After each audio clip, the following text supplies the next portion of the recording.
In the mists of time, where the ocean still held secrets and the land spoke forgotten languages, a story was born that would forever transform the destiny of the world. A story of daring explorers, ancient civilizations, relentless conquests, and dreams of freedom. It is the story of the continent that would be called America, and of the empire that rose from its ashes, the United States of America. From the first steps of indigenous peoples to European colonial expansion, from coastal failures to the first seeds of a powerful nation, this epic tale spans centuries of struggle, hope, and bloodshed. Prepare for a journey that begins before maps took shape, when everything was still uncharted territory. Long before European sails crossed the Atlantic horizon, the North American continent already breathed deep histories, complex cultures, and societies that had flourished for millennia. The tribes that inhabited these vast lands were not primitive peoples, as many centuries of prejudice would have us believe, but guardians of ancestral knowledge, political strategists, alliance builders, and custodians of a balance with nature that we barely understand today. For them, the land was not a possession, but an extension of the collective soul. The Native Americans had forged governing structures, trade networks, and migration routes that crossed mountains, deserts, and rivers. Each tribe had its own language, its own mythology, its own wisdom. From the bison hunters of the Great Plains to the sophisticated urban planners of the Mississippi, their imprint was profound. The continent was not an empty space awaiting civilization, but a tapestry already woven with the threads of time. But the echo of the unknown has always been an irresistible call for those who dream of lands beyond the horizon.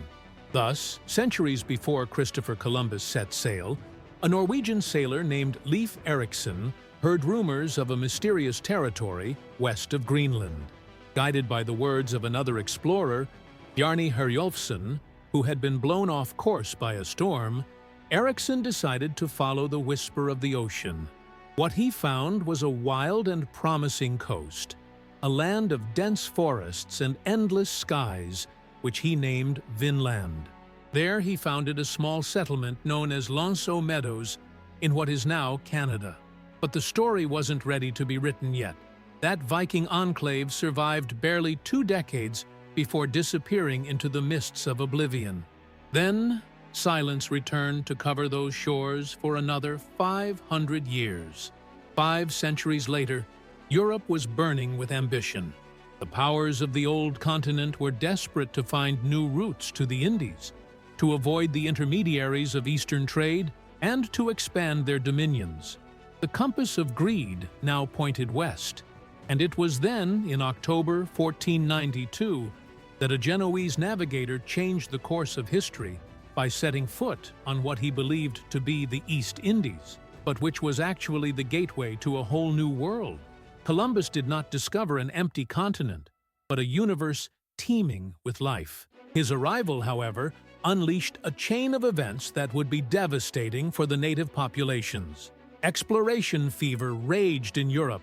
Names like Amerigo Vespucci, Giovanni Caboto, Hernando de Soto, and Jacques Cartier became the new cartographers of a contested continent. The map of power began to be redrawn with blood and gunpowder. And yet, in this first contact, there were moments of wonder, of exchange, of mutual fascination. Gifts, words, gestures shared between worlds separated by oceans. But that fragile harmony would not last. What began as exploration would soon become colonization. And with it would come the rush for land, gold, glory, and conquest. What happened next would change the fate of millions. But this was just the beginning. What came next transformed an entire continent. Columbus's discovery lit a spark that grew into a blaze. The crowns of Europe, intoxicated by the promises of gold, fertile lands, and trade routes, launched into a fierce competition to claim every corner of the New World. It was a race without rules, where the ocean was the sole judge and gunpowder the final arbiter. Spaniards, French, English, Portuguese, and Dutch ventured into the unknown with the faith of crusaders and the ambition of emperors. The maps began to fill with new names, but also with silences. For every recorded expedition, many others disappeared without a trace. Each flag raised brought with it a new language, new laws, but also invisible diseases, foreign to the indigenous population. Smallpox, measles, and influenza arrived as invaders more lethal than any armored soldier. On the shores of what we now call North America, the first European colonies were planted like uncertain seeds. The French explored the North and the St. Lawrence River. The Spanish claimed the South and the Gulf Coast. The English looked toward the mid-Atlantic with eyes of conquest. But territory did not yield easily. Climate, distance, scarcity, and the native peoples tested every settlement. The English attempted to establish a colony on Roanoke Island in 1585. It was an undertaking filled with hope, but ill-equipped to survive. The result was a haunting mystery. When a ship returned years later, there was no trace of the settlers. Only a word carved into a tree, Croatoan. The lost colony became a legend. Were they assimilated by local tribes? Did they die of starvation or disease? Silence was their epitaph, but failures did not deter the empires. Each defeat was interpreted as a necessary step toward a greater victory. The French founded colonies in present-day Canada, while the Spanish built forts in Florida. Conflict between these empires was inevitable. The lands of the New World would not be divided by diplomacy, but by the edge of the sword. The first contacts between Europeans and indigenous peoples varied, from friendly exchanges to sudden massacres. The clash of worldviews was profound. While settlers saw ownership in the land, the indigenous peoples saw belonging to it. This chasm, deeper than any river, was the true battlefield, and blood began to stain the fertile soil. The curtain on the conquest had been lifted, but the most intense events were yet to come. Every new settlement, every cultural clash, every alliance and betrayal was another piece on the board of a history that was only just beginning to be written in fire. And yet the real drama was just unfolding.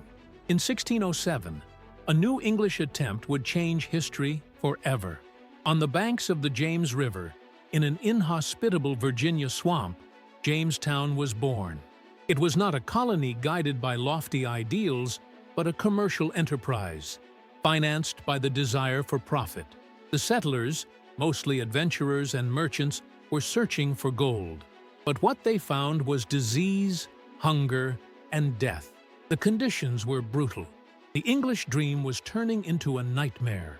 The first winter claimed the lives of more than half the colonists. The mud, mosquitoes, and disorganization were as lethal as any external enemy.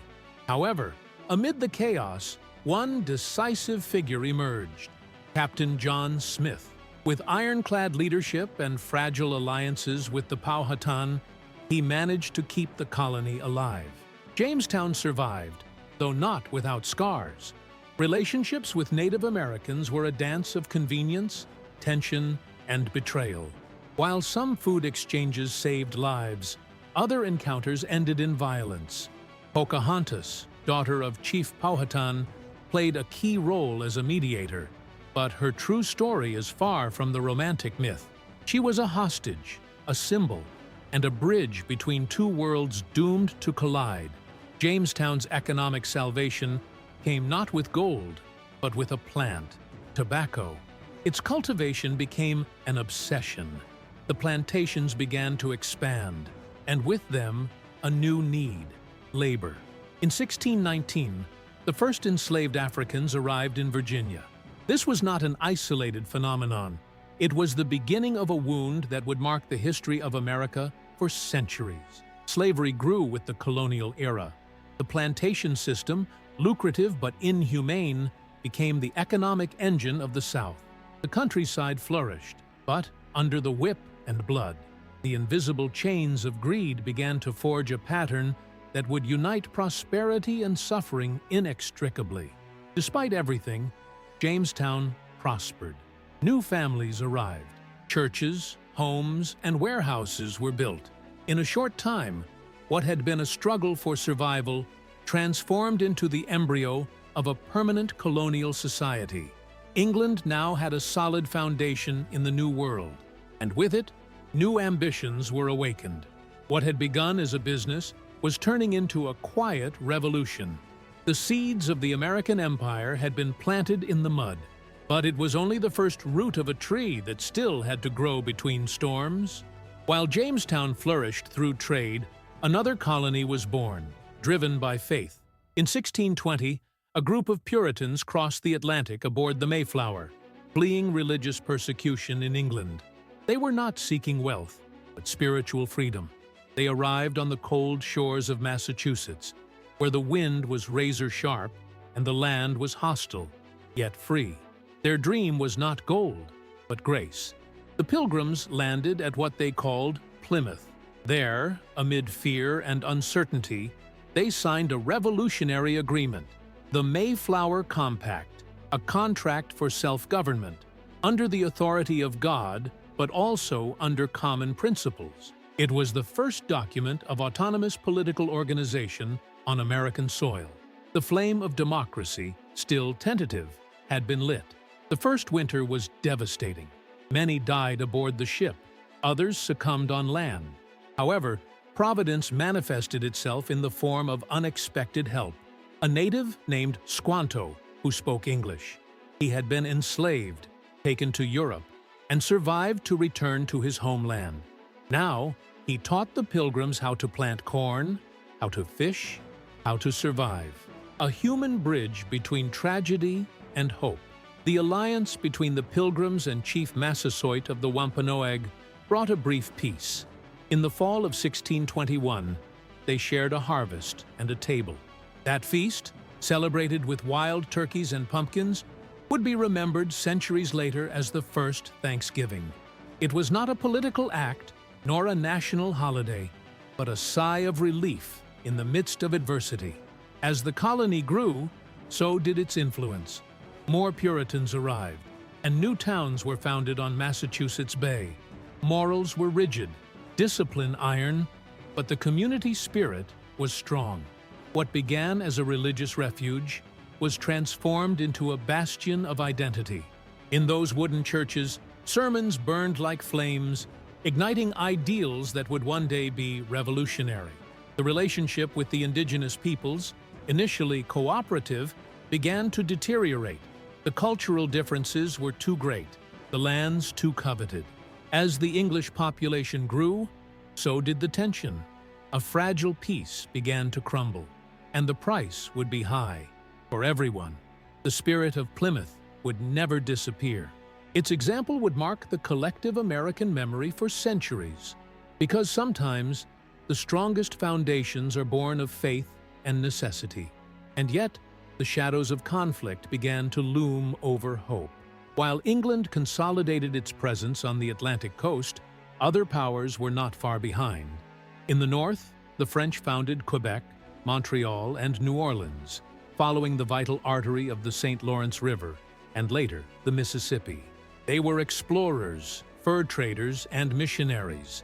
Their dominance was not based on numbers, but on diplomacy and alliances with tribes like the Huron and the Algonquin. The Dutch, for their part, founded New Amsterdam on Manhattan Island. They bought the land for a few coins, built a fort, and turned the city into a vibrant trading center. It was a diverse city, with multiple languages and a free spirit, but their freedom was short-lived. In 1664, the English arrived with cannons and, without firing a shot, took the city. They renamed it New York. France and Holland did not easily abandon their aspirations. The competition turned fierce. British colonists viewed the French territories surrounding their settlements with suspicion. They felt hemmed in, threatened. Years later, this tension would become a spark that would ignite the entire continent. The network of indigenous alliances was another battlefield. While the French cultivated friendship with certain tribes, the English did the same with their enemies. Diplomacy was a subtle and dangerous game. Promises, Gifts and betrayals were woven like invisible threads in the loom of colonial power. Land wasn't the only object of dispute. The souls of the indigenous peoples were also at stake. The French founded New Orleans in 1718. From there, they controlled the mouth of the Mississippi. It was a strategic jewel. Their presence in the South sealed their dominance over vast regions. But that wealth also made them vulnerable. The English knew that to expand, they would have to confront their European rivals and their indigenous allies. Meanwhile, in the forests of the Northeast, tensions escalated into sporadic clashes. Settlers were attacked. Indigenous villages were burned. No one knew when war would break out, but everyone knew it was inevitable. Peace was a tightrope, stretched thin by greed and fear. And when that rope finally broke, the entire continent would tremble. Because the real conflict had not yet begun. In the shadows of the dense forests of the Northeast, the sound of gunfire began to blend with the murmur of the wind. What for decades had been simmering tensions between British and French colonists and indigenous peoples now erupted into a chain of conflicts that would forever transform the history of North America. The first spark was King William's War in 1689, which indirectly pitted England and France against each other on American soil, drawing their native allies into the fray. These wars weren't simple skirmishes. They were clashes for global supremacy. The New World was the board on which European powers moved their pieces. Colonists became soldiers. Indigenous peoples became allies or enemies, and every village could be the next battlefield. Borders were fluid, and horror was a daily occurrence. Raids, plunder, and massacres were the currency of these imperial wars. After King William's War came Queen Anne's War, then King George's War. Each conflict seemed to leave things where they were, but with more deaths, more hatred, and more mistrust. The colonial population grew, and with it, its desire for expansion. Indigenous lands were seen as a promise, not as a foreign home. A clash was inevitable. The French, with their more subtle style of occupation, relied on trade and religious missions. The British, more aggressive, built fortifications and relentlessly pushed their borders. For the native peoples, neither option was safe. Some chose alliances out of convenience, others for survival. But everywhere the cost was high. War devoured generations. In 1754, young George Washington was sent to drive the French out of the Ohio Valley. What was supposed to be a diplomatic mission ended in bloodshed. A miscalculated skirmish unleashed a storm. What began as a local conflict morphed into the first truly global conflict in history, the 7 Years' War. In America, it was known as the French and Indian War. For nearly a decade, the continent raged. The French lost ground. The British, with their powerful navy and Iroquois allies, advanced resolutely. In the end, the French flag was lowered in Quebec. The map of America had changed.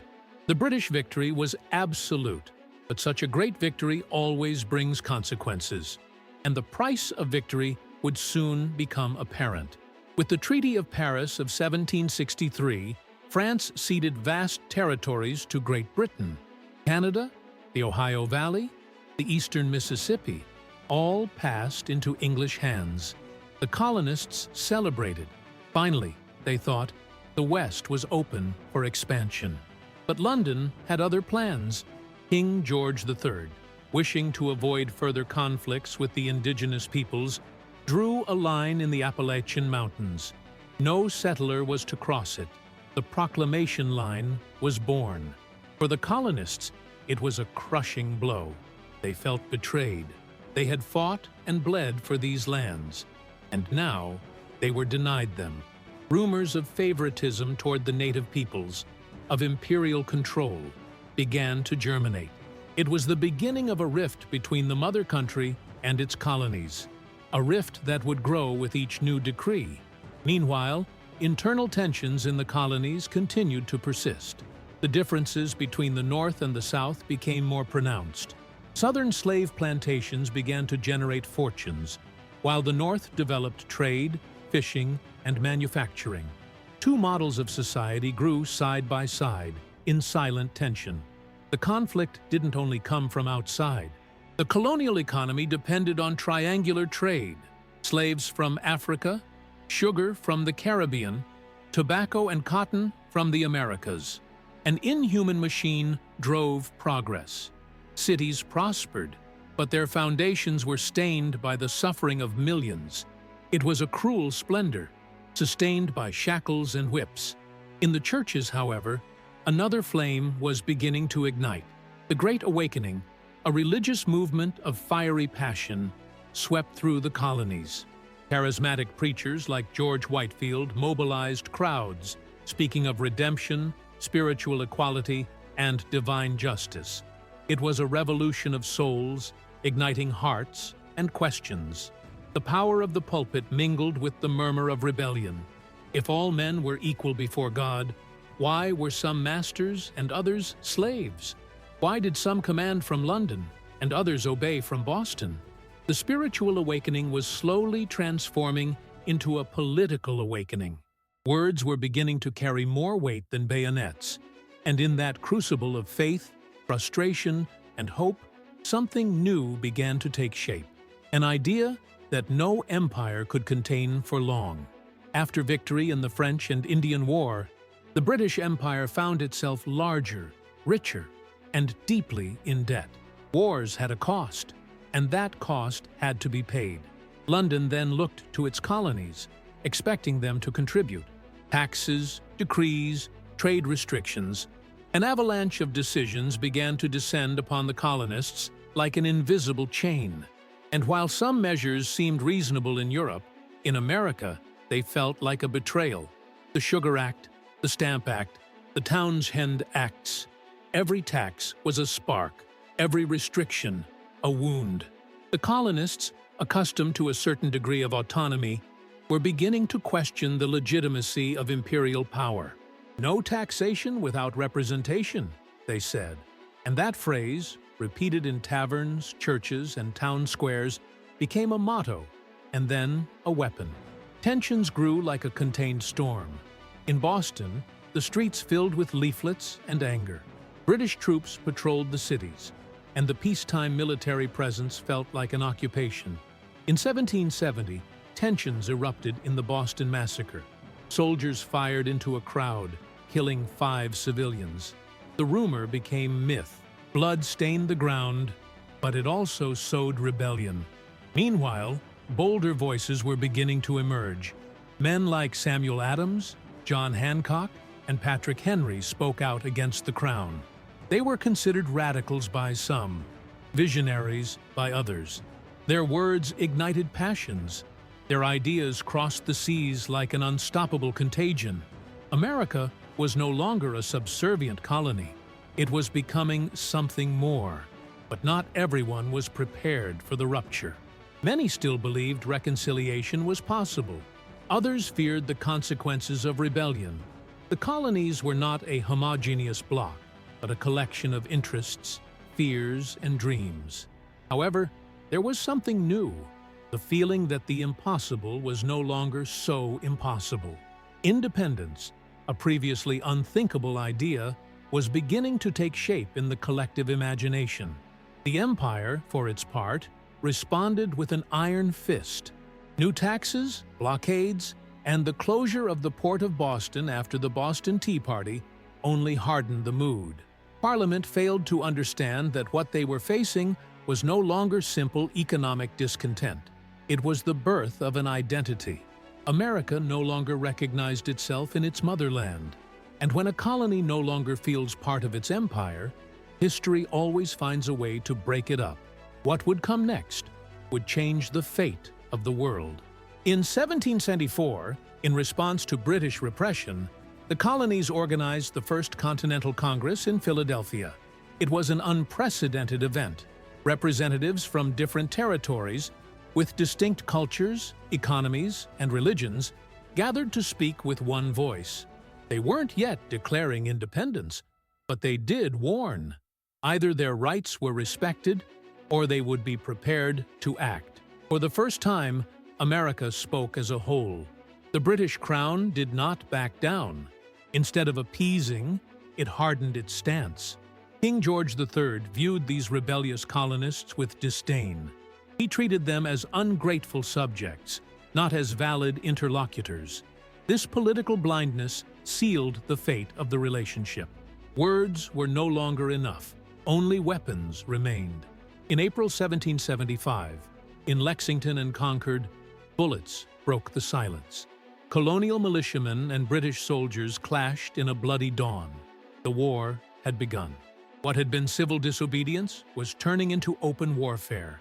Peasants took up muskets. Farmers became generals. The revolution was no longer a dream. It was a reality. In 1776, the Declaration of Independence would be drafted. Thomas Jefferson, with a sharp pen and immortal words, would pen the words that would ignite the heart of a nascent nation. We hold these truths to be self-evident, that all men are created equal. It was poetry, it was politics, it was gunpowder. The 13 colonies declared themselves free and sovereign. The empire responded with total war. For years, the struggle was uneven. The Continental Army, poorly equipped and inexperienced, faced the world's greatest military power. But they had something the British couldn't understand. They believed in what they were doing. They were fighting for their land, for their future, for the chance to write their own history. And that, sometimes, is enough to tip the balance. France's support, motivated both by rivalry with England and sympathy for the cause, was decisive. Weapons, ships, soldiers. The winds of Europe blew in favor of independence. In 1781, at Yorktown, the British Army surrendered. It wasn't just a military defeat, it was the end of an era. The world had changed. America was no longer an idea. It was a nation, a republic born of gunpowder, hope, and sacrifice. But founding a nation is just the beginning. Governing it would be an even greater challenge. With the war over and independence secured, the now free colonies faced their greatest challenge, building a country from the rubble. There was no monarchy to guide them, no inherited structure, only ideas, debates, and dreams. Constitutions were drafted, rights were debated, futures were imagined. It was the birth of an experimental republic, unprecedented in the modern world. The leaders of the revolution were not saints, but they were visionaries. George Washington, averse to power, was called upon to lead. His presidency laid the foundations of civil power, of government by and for the people. James Madison, Alexander Hamilton, Benjamin Franklin, their names were etched in the architecture of a new era. Every decision was historic, every mistake dangerous. The United States Constitution was ratified in 1788. It was a living document, a pact between sovereign states that decided to unite under common principles. It contained imperfections, contradictions, and silences. It permitted slavery and left many wounds open. But it was also a promise of continuous improvement, revision, and evolution. The country grew rapidly. New lands were explored, territories annexed, borders shifted, but with growth came new tensions. The debate over slavery, relations with indigenous peoples, the role of the federal government, everything was still being defined. The young nation was like a sapling, strong at its roots, yet still flexible, vulnerable to storms. American democracy was a radical experiment. For the first time, a nation was founded not on lineage, but on an idea. But ideas, without action, are fragile. Citizens were expected to participate, monitor, and debate. Liberty was a flame that had to be nurtured every day. Without compromise, it could go out. Without justice, it could be corrupted. The influence of the new country was felt far beyond its borders. It inspired revolutions in France, Latin America, and beyond. The words of Jefferson and Franklin traveled like torches, igniting hope in every corner of the world. But with greatness also came responsibility. Being an example was not only an honor, but a burden. The United States had been born, but the road to its consolidation would be long, painful, and glorious. Because a nation is not defined only by its origins, but by what it decides to be in each generation. Despite being born under the banner of liberty, the young republic carried with it a profound contradiction: slavery. In the fields of the South, men and women were chained, sold, and branded as property, while in the salons of the North, inalienable rights were debated. It was an unbearable dualism, a moral rift that widened with each new plantation and each life stolen from Africa. The Founding Fathers, many of them slaveholders, understood the weight of this contradiction. Some justified it as an economic necessity. Others lamented it in silence, postponing its resolution to an uncertain future. But on the margins of society, voices crying out for justice were beginning to rise. From abolitionist churches to secret escapes to the North, the clamor for freedom grew like an underground murmur. In the southern states, the slave system became more sophisticated and brutal. The invention of the cotton gin boosted production and, with it, the demand for slaves. Families were separated, cultures extinguished, bodies broken. The economy flourished on a foundation of silent horror. Every brick, every road, every port in the South bore witness to a history that could not be told without shame. Meanwhile, in the North, sentiments were mixed. Some opposed slavery on principle, others out of convenience.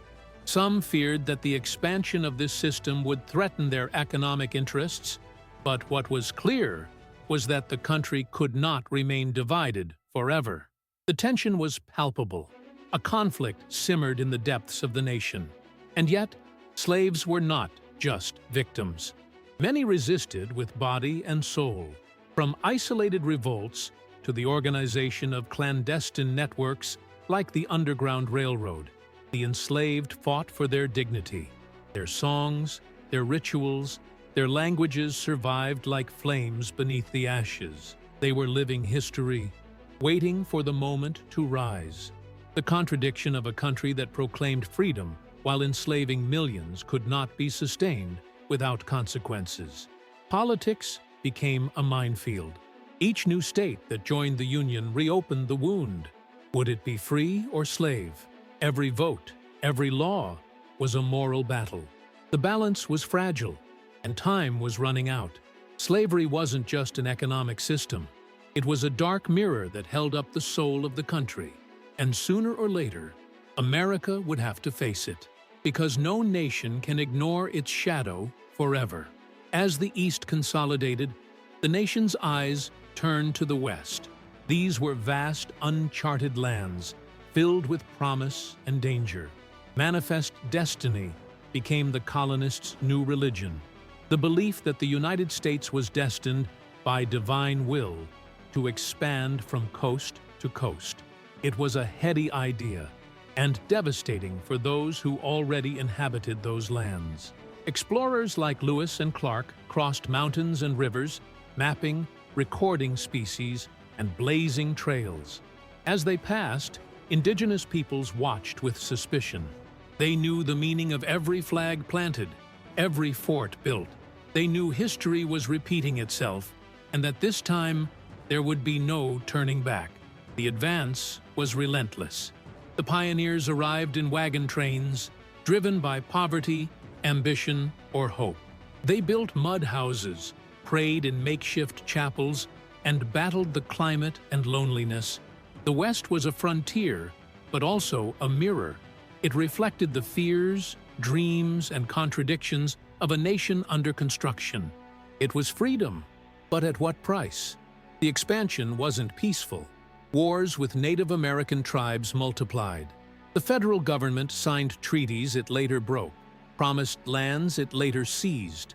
Entire tribes were displaced, exterminated, and re-educated. Progress advanced over ancient bones, and silenced songs. Indigenous genocide was not an exception, but a policy. With the annexation of Texas and the Mexican-American War, the map changed again. California, Arizona, New Mexico, vast territories passed into American hands. For some, it was a glorious victory. For others, it was further proof of the nascent empire's insatiable appetite. The gold found in California only accelerated the process. The gold rush brought wealth, violence, and chaos. The Transcontinental Railroad was the culmination of this era. From one ocean to the other, the rails cut through the land like scars. It promised unity, progress, and modernity. But it also meant the definitive death of a way of life. Buffalo were massacred, prairies fenced, and nomadic peoples confined to reservations. The frontier, a symbol of freedom, became a prison for many. And yet, amidst the dust and gunpowder, a new identity was born. The West forged the American myth of the cowboy, the pioneer, the rebel. It was a story written with romanticism and with blood. But every expanding empire is doomed to face its own limits. The open wound of slavery, widened by westward expansion, finally reached a breaking point. Each new territory became an ideological battleground. Would it allow slave labor or not? The Missouri Compromise, the Kansas-Nebraska Act, debates over popular sovereignty.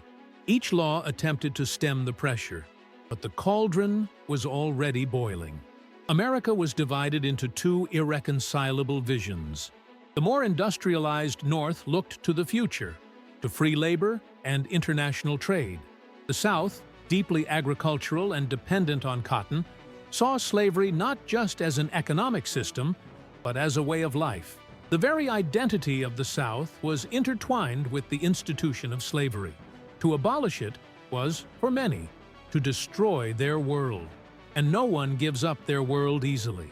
Words became weapons. In newspapers, pulpits, and legislatures, debates raged. Abolitionists like Frederick Douglass and William Lloyd Garrison denounced national hypocrisy. Harriet Beecher Stowe, with her novel Uncle Tom's Cabin, awakened consciences. Literature became a weapon.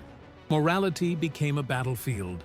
In 1854, Kansas was bathed in blood. Pro-slavery settlers and abolitionists clashed in a small-scale civil war that foreshadowed what was to come. In 1857, the Supreme Court issued the infamous Dred Scott decision, denying citizenship to African Americans and declaring that Congress could not prohibit slavery in the territories. It was a legal declaration of war. Then an unexpected figure appeared, Abraham Lincoln. With a measured but firm speech, he won the presidency in 1860 without support from the South. His election was seen as an existential threat. Within weeks, Southern states began to secede. South Carolina was the first. Others followed. The Confederacy was born. And with it, the drum of war began to beat. On April 12, 1861, Confederate forces attacked Fort Sumter. It was the first shot of the Civil War. What had begun as a political dispute had morphed into the bloodiest conflict in American history. Brother against brother, neighbor against neighbor. A country at odds with itself, seeking to define itself through fire. And what was at stake was not just unity, but the very soul of the nation. The next chapter would be written with blood and determination. For 4 years, American soil became a battlefield. From Antietam to Gettysburg, from Vicksburg to Appomattox, hundreds of thousands of men clashed in total war. It wasn't just a struggle between armies, but between opposing visions of what it meant to be a country. The Union was fighting to stay together. The Confederacy was fighting for its independence and its way of life. The battles were brutal. The fields turned into hell. The death toll was beyond imagination. Medicine could barely keep up with the destruction. Every family, North or South, lost sons, fathers, brothers. Cities were looted, crops burned, homes destroyed. It was the closest, most personal, and most devastating war the nation would ever know. Lincoln, from the White House, faced immense pressure. He had to maintain Northern morale, contain domestic politics, and direct the war. In 1863, he took a decisive step, the Emancipation Proclamation. It not only freed the slaves in the rebel states, but also transformed the purpose of the war. It was no longer just for unity, but for freedom. The conflict took on an irreversible moral dimension. Thousands of African Americans, upon hearing their promised freedom, joined the Union Army. They fought bravely, knowing they were fighting not just for a flag, but for their very lives, for the right to exist as free men. Their blood stained the blue uniform. Their presence defied centuries of oppression. Their courage changed hearts, even in the North. In the South, despair grew. Battles were lost. Resources were dwindling, and the pressure of the naval blockade was on the horizon. General Lee led with genius, but he could not turn the tide. At Gettysburg, the Confederacy suffered a decisive defeat. The South was beginning to crumble, and yet it fought on, with the stubbornness of someone who feels their world is on the brink. In April 1865, at Appomattox, Lee surrendered to Grant. It was the end of the war, but not the end of the wounds. Lincoln celebrated the victory not as a triumph, but as redemption. With malice toward none, with charity for all, he said. He dreamed of a peaceful Reconstruction, but that dream would be brutally cut short. Days later, Lincoln was assassinated. The Union martyr fell, leaving an orphaned nation and an uncertain future. And although the battlefield had fallen silent, the fight had just begun. With the war over and slavery abolished, the United States faced the daunting task of rebuilding. The South lay in ruins, destroyed cities, empty fields, a collapsed economy.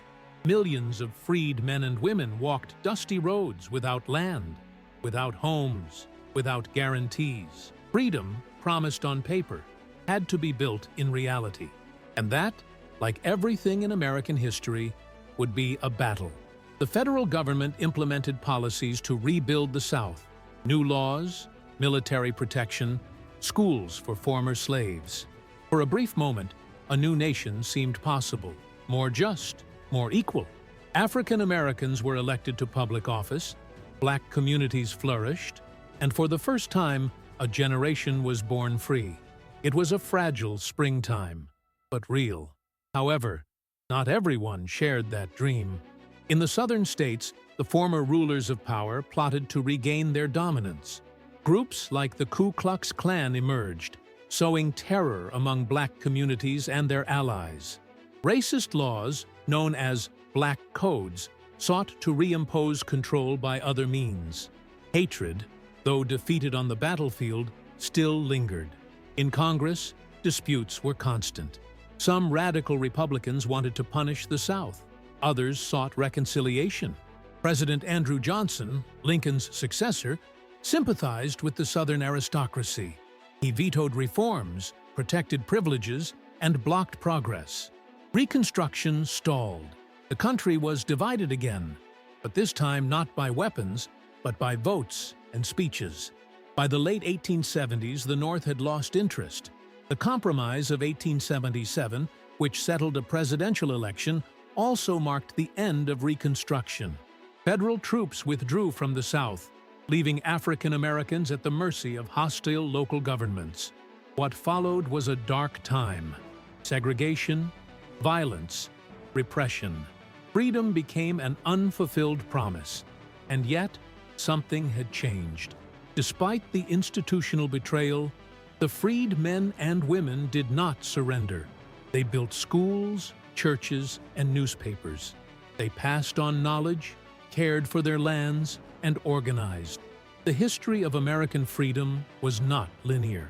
It was a pulse that rose and fell, but it never completely subsided.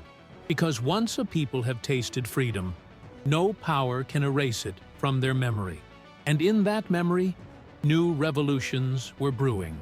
In the decades following the Civil War, the United States transformed with astonishing speed.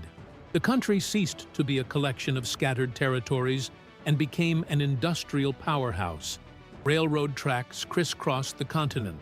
Smoking factories sprang up in northern cities, and mines were avidly dug into the mountains. It was the dawn of the Gilded Age, a golden era in appearance, but corroded within. Figures like Andrew Carnegie, John D. Rockefeller, and Cornelius Vanderbilt became the new emperors. They didn't wear crowns, but silk suits. Their empires were made of steel, oil, and railroads. Their wealth was as vast as that of kings, and their influence shaped policies, cities, and destinies. They were called captains of industry by some, and robber barons by others. Cities grew at a dizzying pace. Immigrants arrived by the millions from Europe, escaping poverty, war, and persecution. Italians, Irish, Jews, Germans. They brought their languages, their gods, their dreams. They crowded into working-class neighborhoods, worked endless hours for miserable wages. But they believed, or wanted to believe, in the promise of America. However, that promise became increasingly selective. While some amassed untold fortunes, millions lived in misery. Children worked in factories. Women were exploited. Strikes were met with brutal repression. Working conditions were inhumane, but the voice of the worker was beginning to rise. Unions, marches, and workers' newspapers were born. The working class was awakening. Technology advanced relentlessly. Electricity, the telephone, skyscrapers. Progress seemed unstoppable, but each invention also displaced workers, destroyed ancient trades, and widened the social divide. Admiration for human ingenuity mingled with fear of its consequences. How far could a nation grow before collapsing under its own weight? On the margins, the forgotten also fought for a place. African Americans from the South, persecuted by segregationist laws, began to migrate north.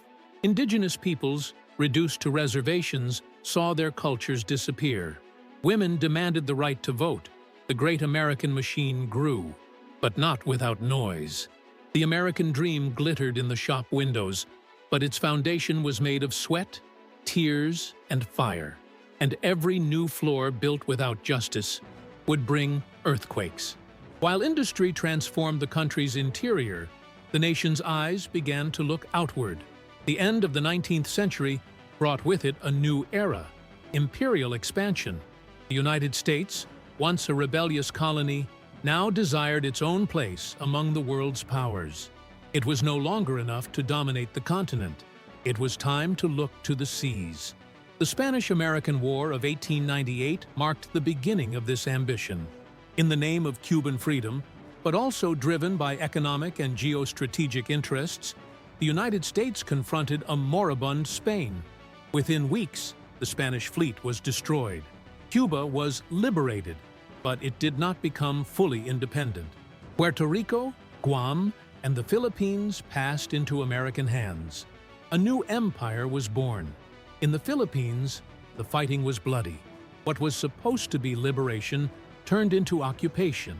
Thousands of Filipinos died resisting their new master.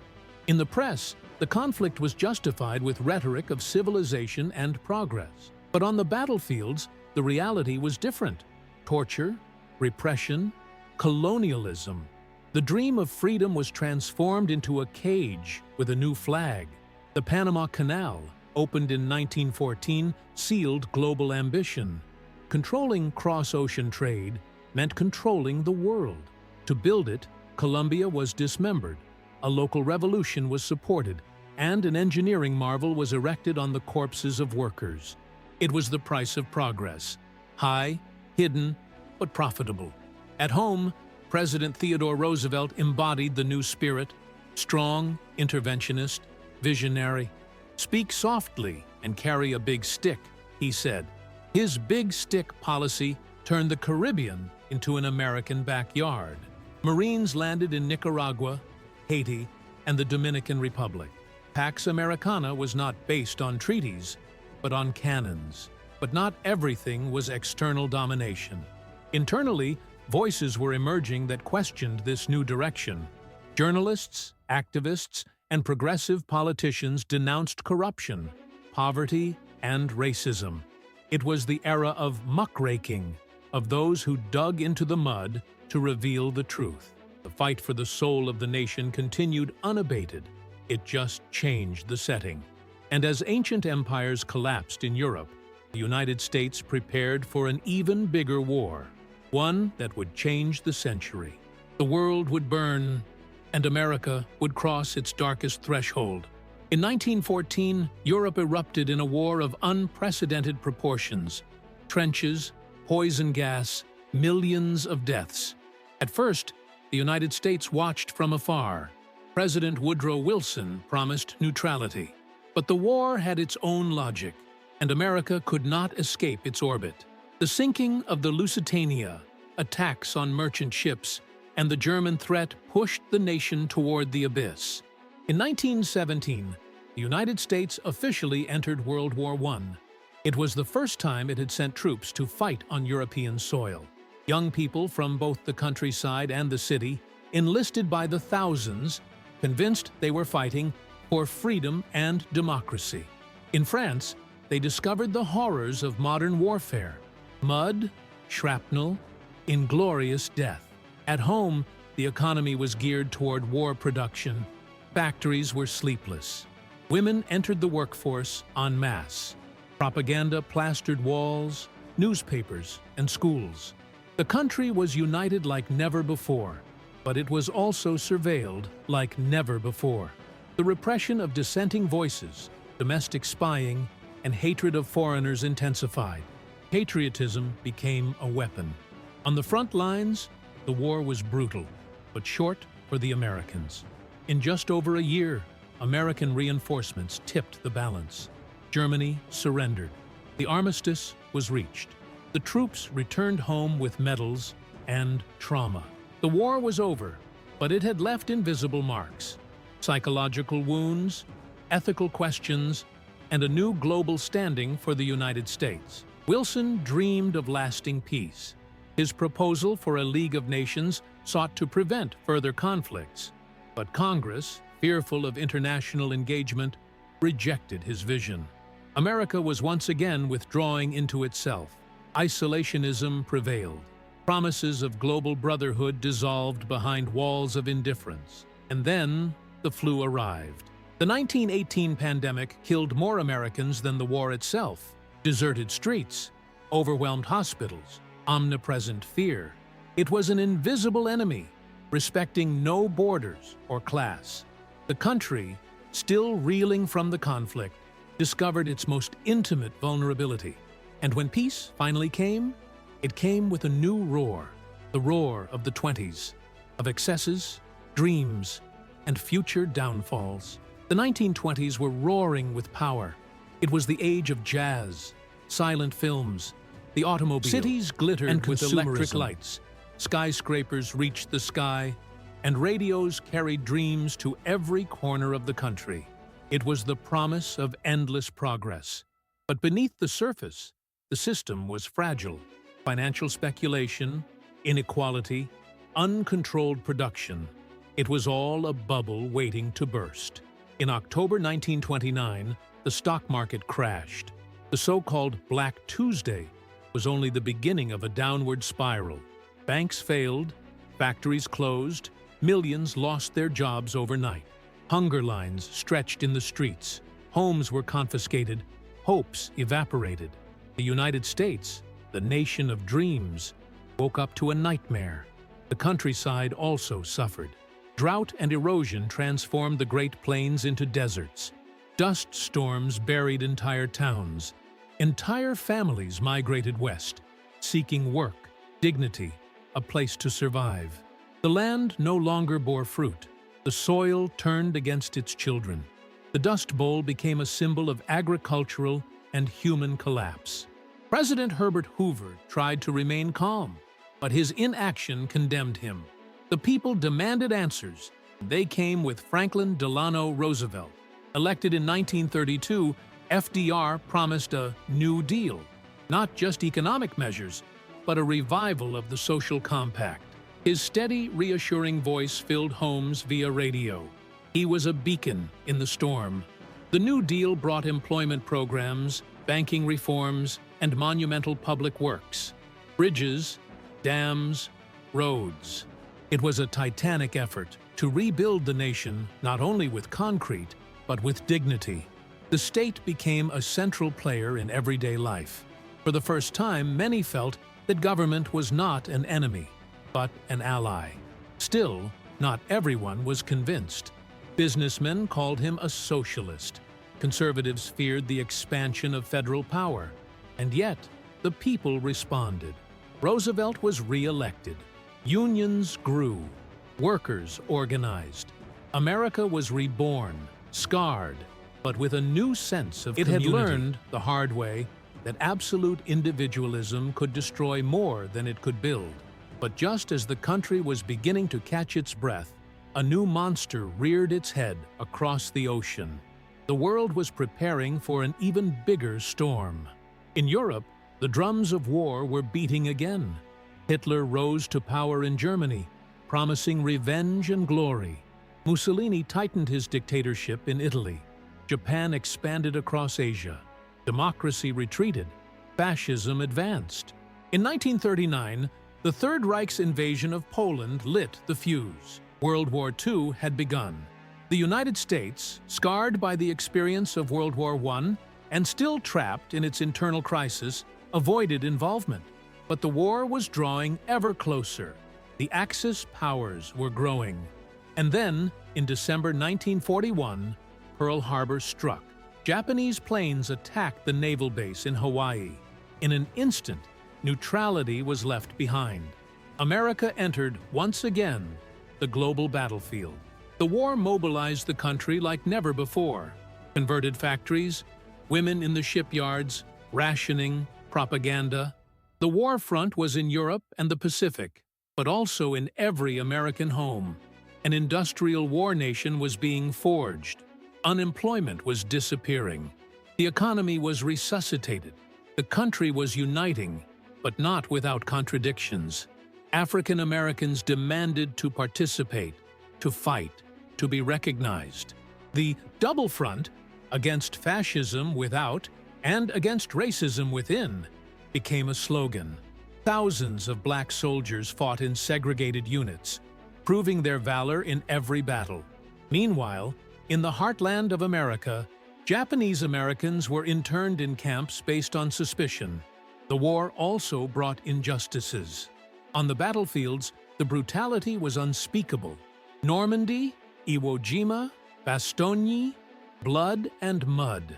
Unsung heroes and legendary generals.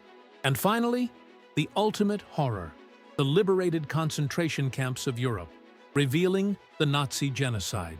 The human soul had been plunged into the deepest darkness, but humanity did not surrender. In August 1945, after years of combat, the United States dropped 2 atomic bombs on Hiroshima and Nagasaki. The war was over. The world changed forever. America emerged as the new global superpower. It was no longer just a nation, it was the new arbiter of the world's destiny. But with that power came immense responsibility and new fears. The next enemy would not be visible, but would be even more dangerous.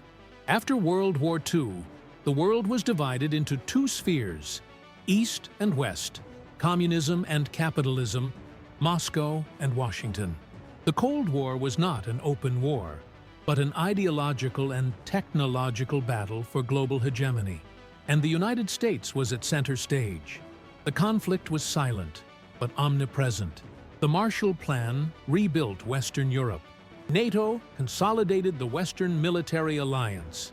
Meanwhile, the USSR expanded its influence across Eastern Europe and Asia. The world lived under the constant threat of nuclear war. Every missile, every satellite, every spy was part of a war without shooting, but with the potential for total annihilation. Domestically, fear of communism became an obsession. Senator McCarthy, led a crusade of ideological persecution. Artists, scientists, and ordinary citizens were accused of treason without evidence. Civil liberties were shaken. Patriotism was confused with paranoia. It was the era of the enemy within, but it was also an era of progress. The baby boom, the space race, television, the suburbs. The American dream was flourishing. For some. For others, it remained an unfulfilled promise. Black communities, indigenous peoples, Latinos, women, all were fighting for a real place at the table of prosperity. In 1954, the Brown versus Board of Education case marked a milestone. School segregation was unconstitutional. The civil rights movement was gaining momentum. Rosa Parks, Martin Luther King Jr., Malcolm X. The marches, the speeches, the strikes. A nation was torn between its racist past and its promise of equality. In 1963, in Washington, "I Have a Dream" resonated before thousands. It was a simple dream and revolutionary, but the dream cost lives. Kennedy, Malcolm, King, all assassinated in a fiery decade. The violence of Vietnam, campus rebellion, race riots. America seemed on the verge of internal collapse, and yet it remained standing. Because fire doesn't just destroy, it also purifies. And from those ashes, a new generation would emerge. The 1970s and 1980s marked a rapid transformation. The defeat in Vietnam left a raw wound. The Watergate scandal shattered confidence in government. Inflation and the energy crisis rocked the economy. But new voices, new movements, and new technologies also emerged. The country pivoted once again. The computer revolution began in garages. Young dreamers like Steve Jobs and Bill Gates imagined a world connected by machines. Within a few years, the personal computer became part of the home. Then came the internet, and with it, a new universe. Information became instantaneous, culture global, and identity more fluid. Ronald Reagan came to power with promises of renewed greatness. His firm rhetoric, his faith in the free market, and his tough stance against the USSR revitalized the national spirit. But they also deepened inequality. While Wall Street celebrated, many neighborhoods were left behind.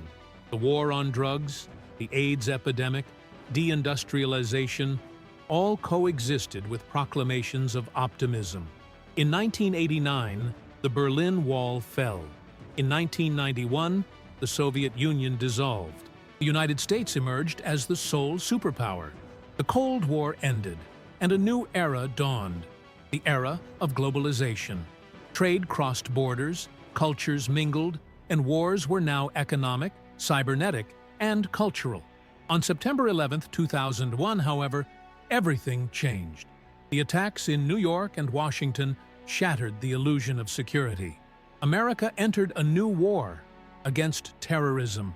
Afghanistan, Iraq, mass surveillance, internal divisions.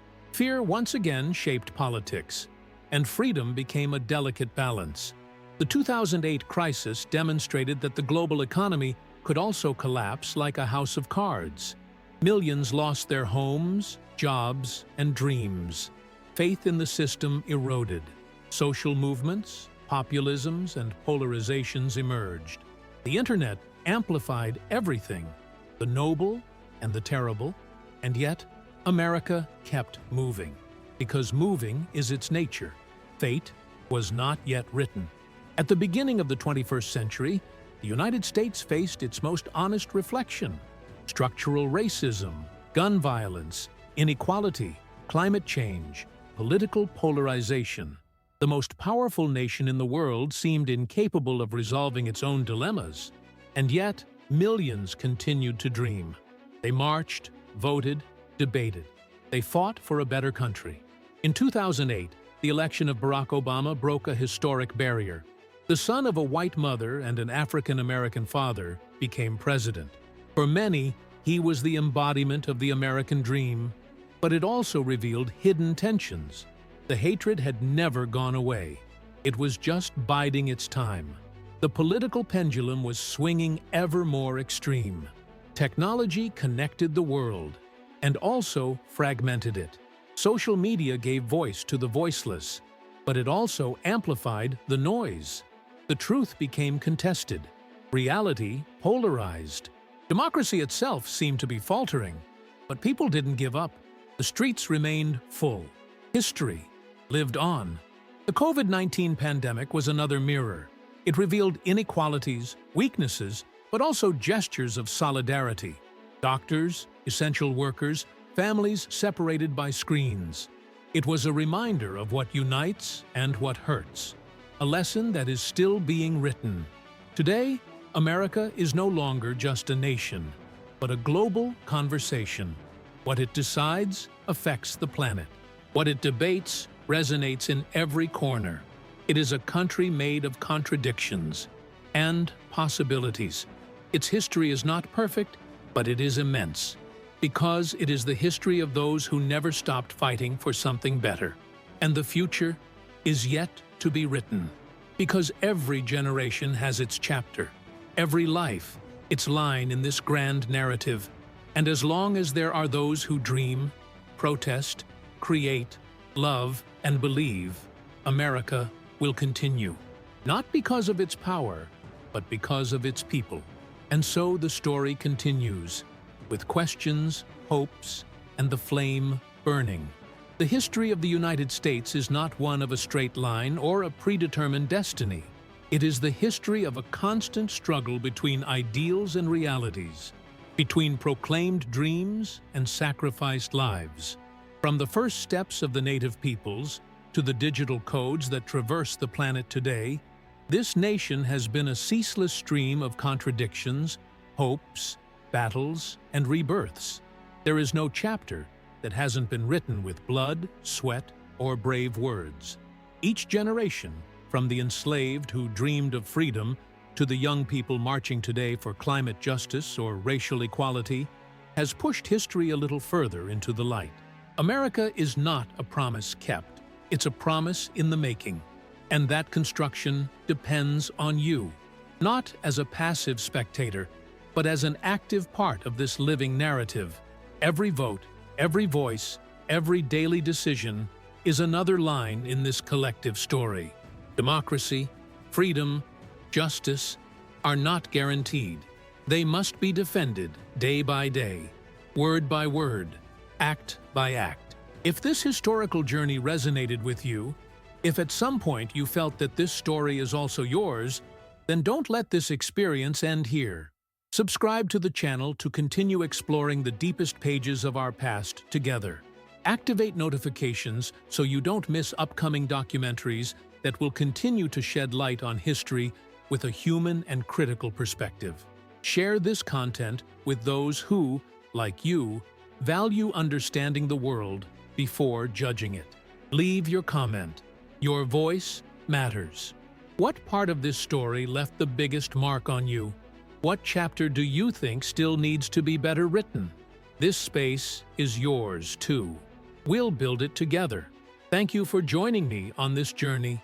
Thank you for trusting this story with your time, your attention, and your sensitivity. My commitment is to continue bringing you stories that not only inform, but also move, inspire, and awaken. Because knowing the past is not an act of nostalgia, it's an act of power. We'll meet again soon in the next story worth telling with all our heart. Until then, take care, keep your eyes open, and never stop asking questions. History needs you.